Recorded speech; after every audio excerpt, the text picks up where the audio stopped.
Hey guys, welcome back to the channel. How are you? I hope everybody's safe and not overreacting to the whole coronavirus, this COVID-19 pandemic that's sweeping across the globe. I wanted to do a quick video just about my bag. This is my SOG bag that I have been using for several years for overnight campouts, even somewhat of as a bug out bag. And I've got quite a bit of stuff on here. I've always grown up thinking be prepared. When I was in Cub Scouts and then Boy Scouts, always had to be prepared for just about anything. And my bags have always had too much crap. Whether I'm backpacking, whether I'm just doing an overnight, I always seem to have too much. But in my opinion, I always have at least something. A lot of it is redundant. There's a lot of things that are probably 2 and 3 and 4 of, just in case one thing breaks. Whether it's matches and I can't get them lit, I've got a lighter. If I can't get a lighter, I've always got a ferro rod. So I've always got at least 1, 2, or 3 ways of filtering water, of starting a fire, of building shelter. So I've always got those elements in my bag. But real quick, I won't go over everything. There's just not enough time to do that. I've got several attachments from a first aid kit to a EDC type bag as well on the side. From my saws to my gloves, I've got a couple of different things, but really quick, I wanted to do a video on the front of my bag and the attachment or the components to the inside. Don't go anywhere. We're going to go over these here in just 1 second. All right, so real quick, this is my bag. It's about a 20-liter, possibly a little bit bigger backpack from SOG. I got this actually at our local Walmart several years ago. I don't remember what I paid for it, maybe $40, give or take a couple of bucks. But it's got quite a few different attachment points, MOLLE attachment points. It's got the Velcro on the top, and you can see I've got a couple of different patches here as well. But on the front of the pack, it's got this attachment or this pocket that you can unclip from the side release buckles, and it gets you to a front pouch here. This front pouch has a zipper compartment, and inside, these are probably my 2 most important things that I take with me all the time, other than my 10Cs with my knife, with a saw, with stuff like that. These are both Pelican 1030 cases. They're completely waterproof. I will bet my life on these boxes. I have never had an issue, even putting them underwater with a rock on top of them. They've never let water in. One, you can see it's red. The other one is blue. Fire, water. And I'm going to go into details on these right now. All right, so here are the boxes. These are the Pelican 1030. These are both waterproof boxes. And again, you can see the different colors. So if they were upside down, you can easily tell which one has what kind of components inside. So I'm going to go over the fire one here real quick. And again, these have the latch attachment system. You can actually put straps on both the bottom or the top. You can either hang them or you can strap them to your boat. You can strap them to your backpack. You can strap them to a tree if you really wanted to in a base camp type situation that you're going to be at for at least more than a day. Otherwise, I just keep these in my pack. So you open them up, very easy to get into. And this one's going to have a couple of different things. So on this one, we've got the magnesium stick, has the ferro rod and then the magnesium on the side. Very easy to use. I don't use these all that much, to be honest, but it is something that if you get good at, you can shave off the pieces of the magnesium and then hit it with the Firesteel with your 90-degree blade, whether it's your saw, whether it's your knife, and you can get a fire started as long as you have the correct tinder and base all set up. And then in here, I've got some of these WetFire Tinders, these little packs. I won't open one up because it'll allow moisture to get in and it'll probably ruin it. But these are great. These are white, little white cubes of fire starting material. These are great. I've used these for quite a long time and have had nothing but luck with them. They work really good. You can break them up into little pieces and they take a spark from a ferro rod fairly well. Sometimes an open flame is better, whether it's a match or a lighter. And speaking of that, I do have a waterproof match container. Has the striker on the side here. And because it's in a waterproof container, I don't worry about water. So this being on the outside, not a big deal. I know a lot of people have glued to the inside the striker as well. And in this one has a little bit of cotton material, so you can use that to catch a spark or help with the flame. And then in here are a bunch of storm type matches. But there's quite a few in here. It looks like about 25. And that seals up with a rubber O-ring to keep any water from getting in here. So here we've got 1 and 2 ways to at least start a fire or get an ignition. I also have a butane lighter. And you can see that better on the shirt. So this is one of those windproof and stormproof type lighter. This one is from Brunton, and it is a butane lighter. You just fill it up on the bottom. You unscrew the bottom here, and you can adjust. I don't know how well you can see that, but you can adjust all of the flame. It's not going to focus real well, but you can adjust the flame, and you can put in new fluid in there. So here's the third way, and it is your flame. But this works great. I've started a bunch of campfires with this thing, and this is also waterproof. It's got the red O-ring. You can see that there in the middle. So there's another way of getting a fire started. And then if those don't work, I do have the Light My Fire ferro rod or rod and striker. And I have used this a few times, although this stays right here in the box, so I don't have to worry about ever losing it and not having this as a separate system. Really cool little burl wood, although I believe this is probably like a recycled plastic. And not only is this a spark, which will get you your flame or your fire, but it also has a whistle built into the handle of the striker. So it works pretty good. Granted, I'm inside, but in any situation, you want to have a whistle that will be able to alert if you do get in a bad situation. A whistle will always travel farther than our human voice. Even if you scream extremely loud, it's not going to travel as far or as widespread as the whistle. So having a whistle, and in most cases, even when you're boating, you have to have a whistle on you, on your life jacket. So this is just another redundant piece of gear to have with you, just in case. So there's 4. And then inside here, for more Tinder options, these are little Tinder bundles that are infused with like a wax or some kind of a material, like a liquid material that helps when you break these apart and you pull them apart like you would a cotton ball. These take a flame or even a spark very easily. And I've got 2 packs of these. There's 4 in each pack, and these can go a long way. You can split one up and pull it apart and use half and then use another half. So really, there's 8 here. I could probably have 16 fires if I used these sparingly, had the correct tinder, and got everything set up, and then used half of this, opened it up to get the air in there, and then hit it with the ferro rod or even a lighter, and you're going to have quite a few fires. So there's a second tinder material. And something a lot of people, I've seen these in some videos. I have seen a lot of these on lists, but one of these little pencil sharpeners takes a little pencil style wood, a little bit bigger than, a 1/8 ferro rod size, if you will, but pretending this is a stick, back in your school days, put your pencil in there and start twisting and go to town on that thing, and it makes very fine little shavings.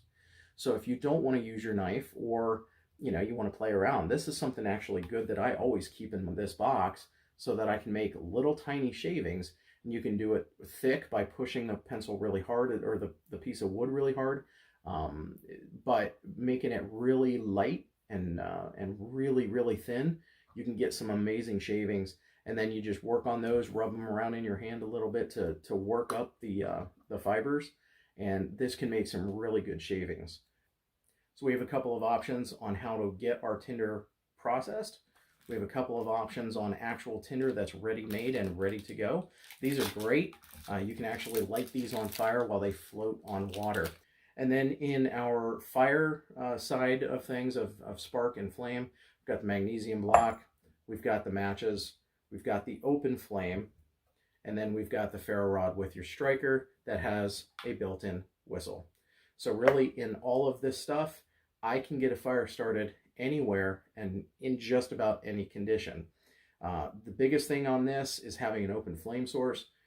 This can just blast through wind and water and stuff like that. If you have a driving rain, this works beautifully. But in any other condition, between the magnesium block, between the matches, and the ferro rod, I can get a fire started anywhere. All right, so that was my firebox, and I've got it all packed back up. It fits in here really nicely. And again, with it being waterproof, I don't have any worries of water getting in this. You can still stash or lash this to a bunch of different things, from your boat to your pack. And it does have a carabiner clip where you can put a carabiner or some paracord through there, and you can hang it on a branch. You can hang it on your tent, although it is somewhat heavy. It's less than a pound. With everything in it, but I just normally keep it right in my pack. That way I know where it's at. All right, and now for my water, for water purification or filtering. This one's pretty basic, to be honest, but when it comes to water, you want to make sure you have something that you can use. Now, this one does not have a container. Now, I know you can put in a bunch of different baggies. You can put in, whether it's a Ziploc bag, you can put in a small little roll-up bag, and I probably will add that. I just haven't needed to because I've always had another container with me, one that I can boil water in. And if I need to collect water at a stream or a creek, I can always do that in my metal container and then boil it when I get to camp. So on this one, exact same box, the Pelican 1030. Open it up, and again, it's completely waterproof, so I don't worry that any of this stuff is going to come in contact with water that might be contaminated. Right away, we have one of the Frontier filters. This is really super easy. It comes with the straw. This is the unit, and literally you just put it together. You drop that into the water, you drink out of one end, and you have filtered water. Now this will do, I believe 20 gallons, although I'd have to double check. This is their emergency filter. It does come in that green, that OD green. I kind of like that, but all the filter component is inside here. So you just lay there and you can drink water right out of it. Currently with this setup, there is no way to take the water from this into a bottle. So this is one of those filters. You would put this in the water system, whether it's a creek, a pond, you know, this will clog up if it's dirty water. There's a bunch of contaminants on the surface and stuff in it. Move that away, maybe swish the water around, but drop that right into the water and you can drink right out of it. Try to keep the water level below the top here. That way there's no chance that contaminated water can get down and into the straw, since that is where the connection point is. So I have used this on a number of trips.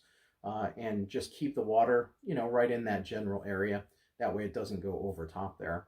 And then once you're done, normally all I do is just flick this out and get the water out. I will occasionally soak this in water once I get home, just to kind of get some of the nasty junk out of the end here. But really, that's all I need to do with it. It's more of an emergency filter system in case I can't stop, whether I'm on the move or whether I'm just hiking and I don't want to worry about trying to collect water and then filter it later. I can use this in any kind of water area, whether it's a creek or a river or even a waterfall. You get those little areas that you can collect some water, and you get plenty of opportunity to drink out of. And in here also, the third thing are the potable aqua tabs. I have a whole bunch of these that once you collect your water in your container, you can drop these in. I believe it's 1 or 2, depending on how much water you have. Again, not something I use all that often, but in an emergency situation, you know, when a SHIT hits the fan, you can utilize these in large quantities of water and be able to have healthy water. Again, this is not going to do anything with actual physical things in the water, whether it's debris, leaf debris, dirt, bugs, little spiders and ants and stuff like that. This doesn't do anything with those. So collecting your water using a bandana, using a shamag to filter the water before you use this to kill any of the bacteria or any of the crap that's inside the water, this will help. And then on the liquid side of things, this is from AquaMira. This is their Part A and Part B, and it's real easy to follow the directions on here. Depending on how much water you have, you add so many drops of the Part A and so many drops of the Part B.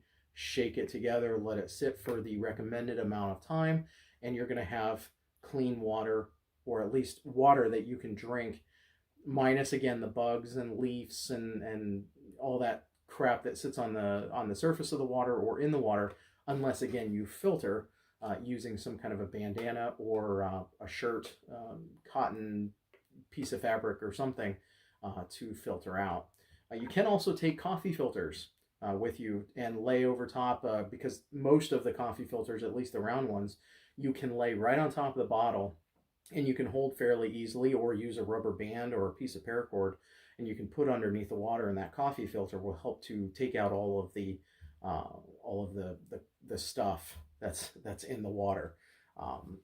And that's really it. I mean, like I said, I'm going to add some stuff, and if you have any recommendations of things that you would recommend I put in this, something small, something even better to put in here, I'm all for it. You know, I'm not a pro at this, and we all in the community here, in this outdoor community, it's wonderful to see everybody's excitement and everybody's information that they can pass on, because it only betters everyone.